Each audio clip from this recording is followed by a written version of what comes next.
And let me explain here that I and the other neighbor that had already been looking are basically the only two neighbors that know what summer looked like.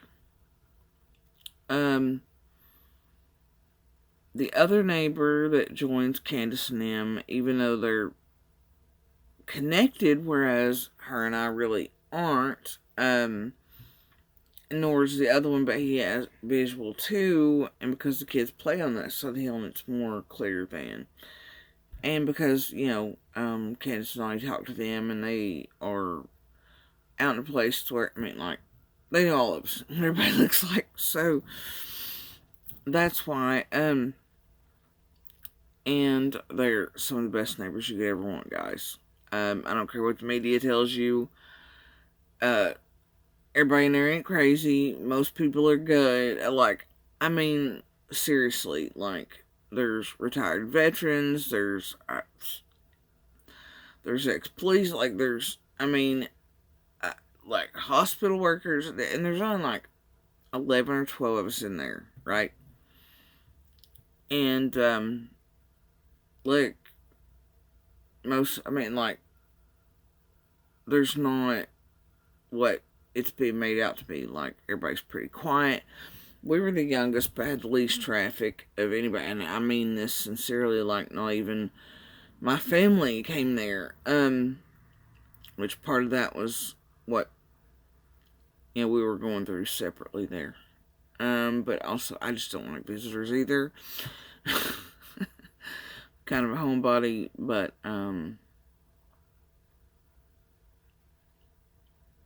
it was definitely part of the abuse I'd been through there, and that they'd been through there for a decade. So, we had the least visitors of anybody, even though we were the youngest. But any neighbor in there, if you ask them something's gonna have your back. Midnight, noon, didn't matter.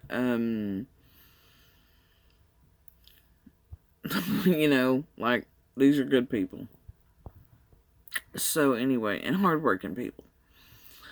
I have postal workers in there. You name it, it's not what you think it is. Out of just 12, school worker.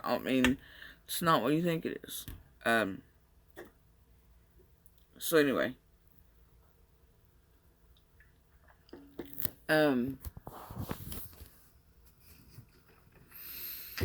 so I'm on my way, like I said, back to the start of Ben Hill, at where it meets the main road, and I think the third car's coming in, the police car.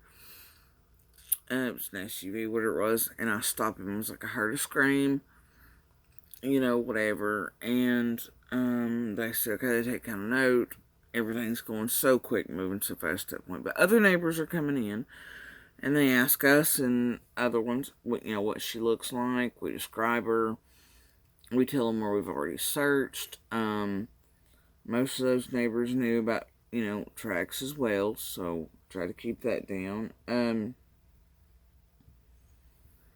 So then things start just obviously going from there. And, I think it best that I don't speak really on, the things after that period, or,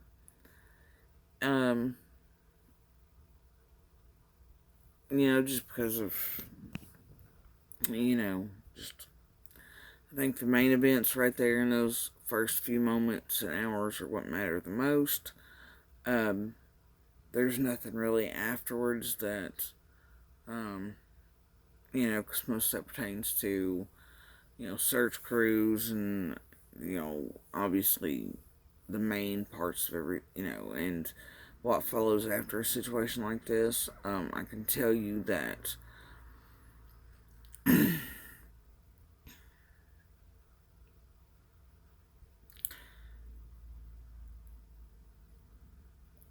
some of us had a hard time because we had already, like, spread the word. The word was out, and everything was kind of searched before even, like, we all knew the properties well enough to know where. And to look at all of ours quickly enough to know that, and we all get it, we understand. But yeah, I mean, there were things, like the tree cutters came back in and stuff, like starting the next morning, and for almost the entire time period, even search crews and stuff were in there. Mail was cut out though, and trash was cut out for 10, 12 days, something like that. The tree crew started back the next morning though. And we all kind of worried if they were, like, accidentally destroying evidence or moving scents or things like that. And we didn't really understand. I don't think we still do as a community.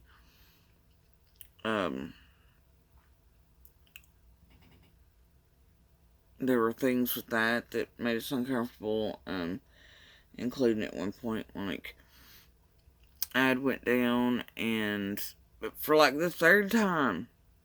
Now, mind you, we all had to show ID to get in and out of there. For weeks, you weren't coming and going unless you had.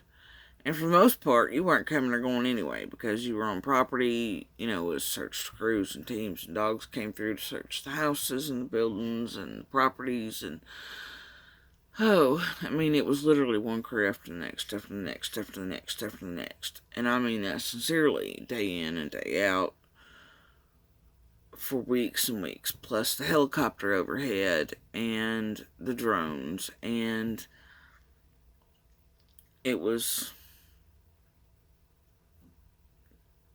But these tree crews were in there. I think the number of them had gone down quite a bit.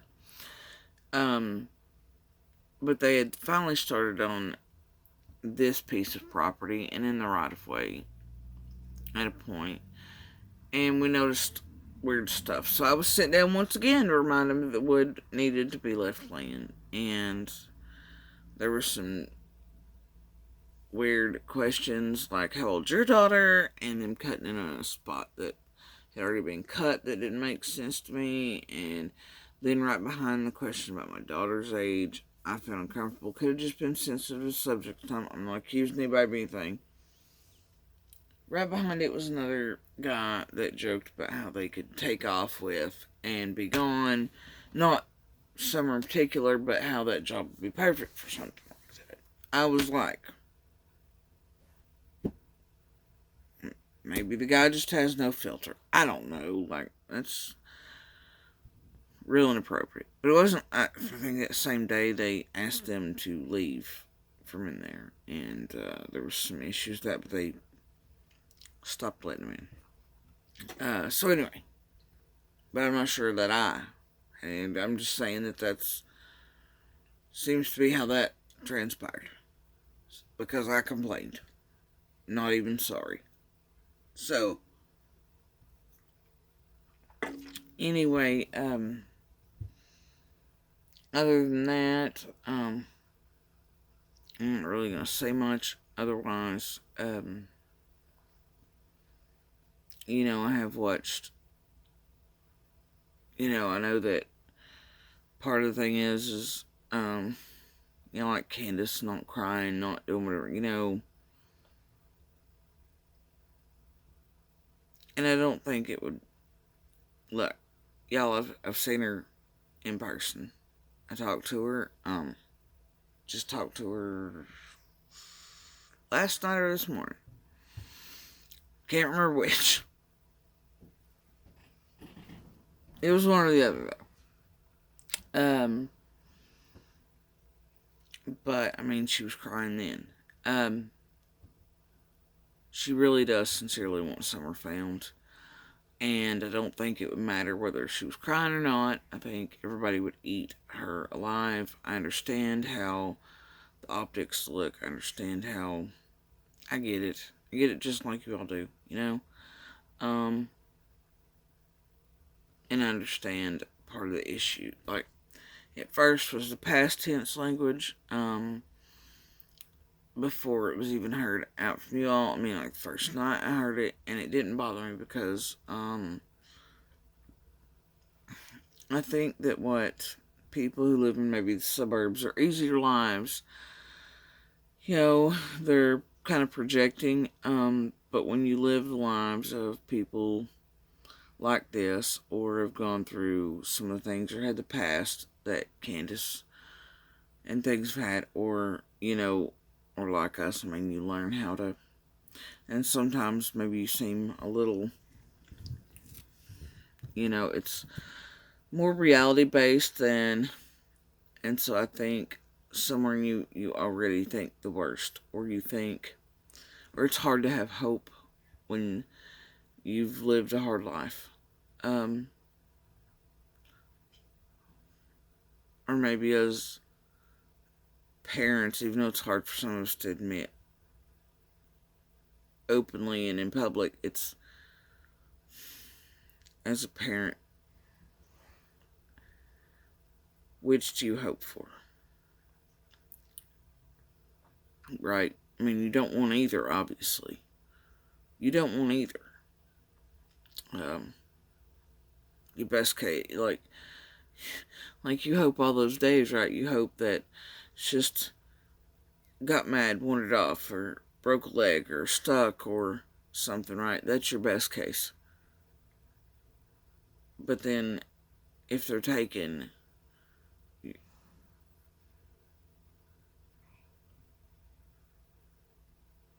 mean, let's be real, these people don't take these children to Disney World, guys. And they're either kept and tormented, or they're tormented and it's over. And as people who've lived harder lives, I don't fault them for using past tense. And I know they still have hope. I know Candace does. I know we all do. Um, and I know she cries for that baby. And I know she wants her home. Just like I know she misses her sons. So,